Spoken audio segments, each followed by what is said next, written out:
Assalamualaikum warahmatullahi wabarakatuh. Halo dahlan muda semuanya, mahasiswa PBSI. Kali ini kita akan melanjutkan materi kita pada mata kuliah Sastra Indonesia Kontemporer. Nah, seperti minggu lalu, kita masih masuk pada materi sastra koran dalam sejarah sastra Indonesia. Nah, minggu lalu kita sudah berdiskusi terkait dengan membaca artikel dari esai-esai penulis-penulis yang sudah membahas sastra koran.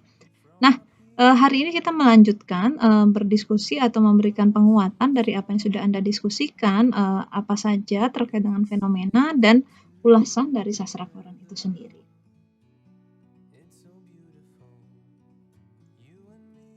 Nah, seperti yang sudah kita ulas kemarin, bahwa sastra koran di Indonesia itu pertama kali Ahmadun Yussi Herfanda ini menenggarai bahwa sastra koran di Indonesia itu kira-kira memiliki posisi atau dekadenya itu di tahun 70-an dan 80-an. Itu ditulis oleh Ahmadun Yussi Herfanda pada tulisannya Evolusi, Genre, dan Realitas Sastra Koran. Nah, ketika itu karena rubrik-rubrik sastra menjamur di hampir semua surat kabar. Jadi dulu tuh ada Supara Karya, Berita Buana, Kompas, Sinar Harapan, Kedaulatan Rakyat, Media Indonesia.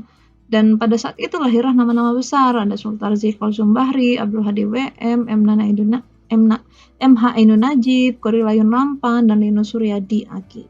Nah, jadi posisinya waktu itu karya sastra di surat kabar, rubrik sastra ini sangat banyak sekali dan menjadi para sastrawan-sastrawan yang kita kenal sekarang, disitulah nama-nama mereka hadir ya, sehingga diketahui hingga saat sekarang. Nah, fenomenanya, jadi ini hal yang menarik ya.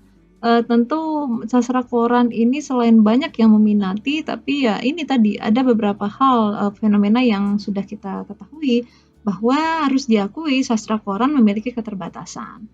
Nah, di samping keterbatasan ruang dan waktu, sifatnya terbatas sementara, sastra koran juga punya keterbatasan ide karena biasanya menyesuaikan selera redaktur atau terkait dengan latar belakang sastranya ya. Yang jadi tidak ada latar belakang sastra juga gitu. Jadi sangat banyak sekali fenomena-fenomena yang tidak bisa dihindari. Kata Katrin Bendel yang terkait pengamat sastra Indonesia di Universitas Hamburg Jerman, katanya di Indonesia ini mereka Katrin Bendel ini terheran-heran dengan fenomena sastra koran di Indonesia. Jadi katanya, oh begitu banyak sekali orang berminat menulis Indonesia terhadap sastra koran karena memang di luar negeri itu posisinya tidak ada ya. Jadi katanya fungsi halaman sastra di Indonesia itu agak luar biasa, kata luar biasa dalam tanda kutip, karena menyeleweng dari peran koran pada umumnya. Biasanya koran itu sebagai media informasi di berbagai bidang untuk orang awam. Nah, kecenderungannya bisa seperti itu. Tapi di Indonesia, koran itu bisa menjadi media komunikasi antar orang sastra, sekaligus media untuk mensosialisasikan karya-karyanya. Jadi ini katanya yang berbeda dengan fenomena di luar tadi ya. Nah, keberadaan sastra koran. Kehadiran sastra koran telah membuka jalan bagi para penulis untuk lebih bersemangat menuangkan ide-ide imajinya. Nah, ini juga yang perlu disadari nih, ternyata sastra koran memiliki manfaat karena dengan kehadiran sastra koran, kehadirannya telah membuka jalan bagi para penulis untuk semangat lagi, karena ada kesempatan loh untuk bisa menuangkan karyanya. Kemudian hal itu didorong oleh keinginan agar karyanya bisa dinikmati oleh para pembaca.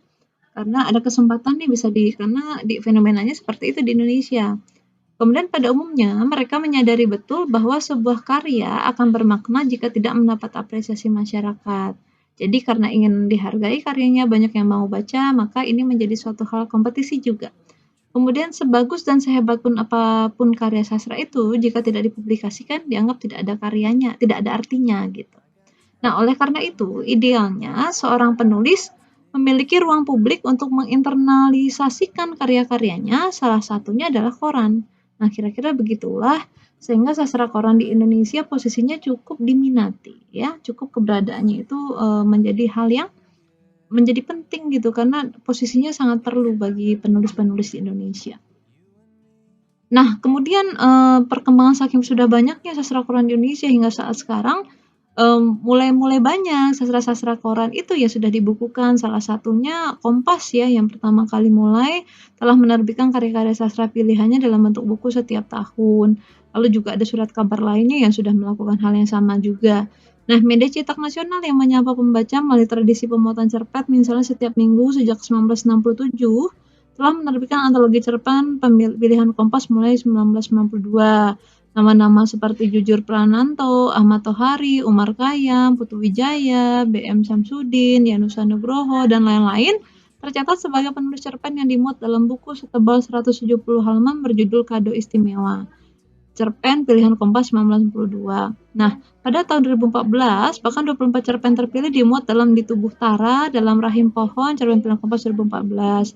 Nah, ini jumlah terbanyak untuk isi sebuah buku antologi cerpen pilihan Kompas sejak 1992. Jadi, pertama kali dimulai di Kompas tahun 1992 menerbitkan tadi. Nah, habis itu tahun 2014 juga ada dan bahkan sekarang juga ada gitu ya.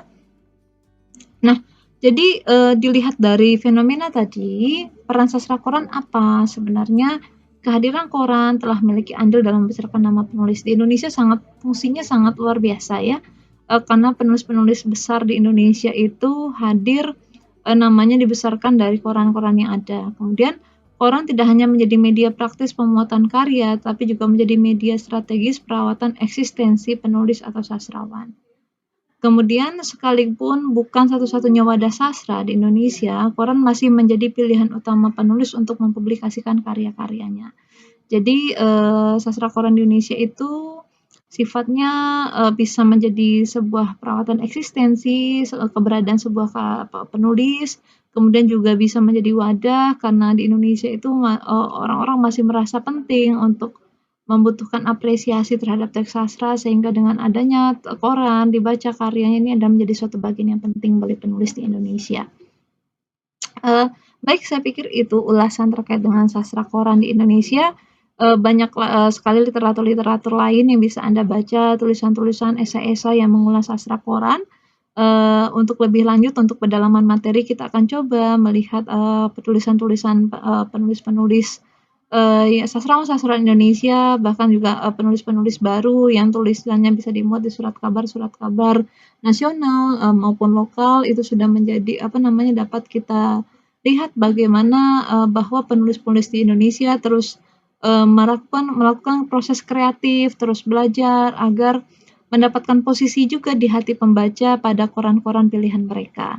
Nah, mungkin di antara Anda juga ada yang berminat atau tertarik menjadi penulis sastra koran. Mari kita coba, mari tetap semangat untuk menulis, mempelajari terkait dengan perkembangan sastra di Indonesia. Tentu juga perlu untuk melanjutkan sejarah itu agar menjadi sejarah yang menarik juga dibaca. Mungkin fenomena-fenomena lainnya nanti akan terjadi di generasi Anda dan menjadi suatu hal yang penting bagi perkembangan sastra di Indonesia juga. Baik, demikian saya pikir untuk penguatan materi hari ini.